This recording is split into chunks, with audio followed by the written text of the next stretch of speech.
Assalamualaikum warahmatullahi wabarakatuh. Saya Dina Kunti, penulis novel. Ada dua novel yang sudah terbit, baru dua novel. Yang satu adalah Laki-laki Sepintas, yang kedua adalah Ada Nur di Bumi Tengah Malam. Di sini saya akan memberikan sedikit tips bagaimana kita menulis yang kreatif dan dengan didukung data dan fakta, dengan mengkolaborasikan antara otak kiri dan otak kanan kita. Tapi sebelumnya saya akan memberikan perbedaan dulu antara otak kiri dan otak kanan. Seperti kita tahu bahwa belahan otak kita ini ada dua bagian, ada otak kiri dan otak kanan. Kita lihat perbedaannya.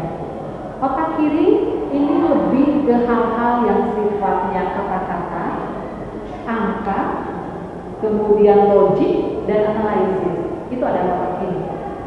Otak kanan ini lebih ke hal-hal yang sifatnya warna, musik, imajinasi, kemudian impian. Itu semuanya adalah ada di otak kanan. Kemudian ada perbedaan lagi antara otak kiri dan otak kanan. Otak kiri lebih cenderung menyimpan memori itu lebih pendek dibanding dengan otak kanan. Otak kanan akan menyimpan lebih panjang memori di dalam ingatan seseorang. Nah itu. Jadi di sini masing-masing punya keunggulan dan kelebihannya, punya kekurangan, punya keunggulan, punya kelebihan antara otak kiri dan otak kanan, tergantung bagaimana kita mengkolaborasikan antara kedua otak kita ini. Nah, misalnya seperti ini. Otak kiri, orang yang cenderung dengan menggunakan otak kiri, biasanya ketika menulis itu akan lebih singkat, lebih padat, dan cenderung lebih pendek. Tapi dia selalu menyelipkan data dan fakta. Jadi biasanya akan to the point saja kalau orang-orang yang dominannya otak kiri. Tapi kalau yang otak kanan dia akan sangat membuat satu tulisan itu akan lebih banyak.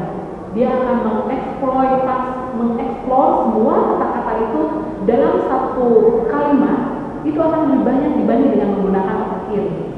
Ketika dia menggambarkan satu objek tertentu,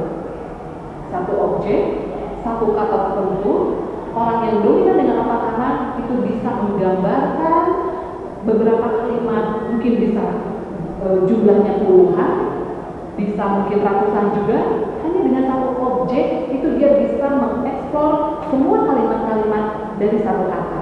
Nah itu orang yang menggunakan otak kanan. Tapi di sini memang ketika membuat tulisan, bagi saya sendiri ingin membuat satu tulisan itu tidak hanya sekedar hiburan buat pembaca, tapi saya ingin menyelipkan satu hal yang lain, ada nilai edukasi.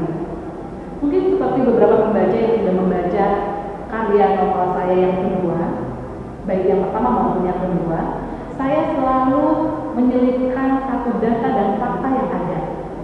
Di sini saya mencoba memainkan antara otak kiri dan otak kanan saya. Saya membuat tulisan tidak hanya imajinasi, tidak hanya sesuatu yang fiksi, tidak hanya sesuatu yang sifatnya romantisme, kisah cinta dan sebagainya. Tapi saya ingin menyelipkan satu unsur edukasi di sini.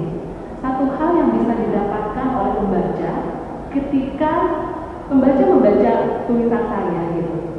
Seperti di novel saya yang kedua, saya mengangkat di sini adalah seorang pengusaha tenun.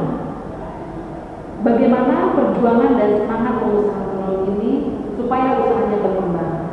Saya mencoba di sini pengusaha tenun itu harus punya strategi.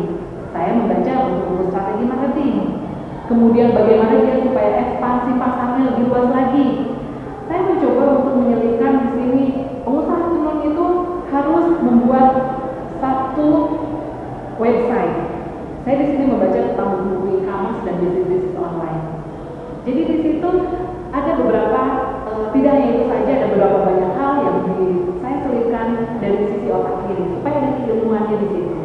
Jadi kembali lagi, tujuan saya ketika membuat novel ini tidak hanya untuk hiburan buat pembaca, tapi ada nilai-nilai edukasi yang diterapkan di sini.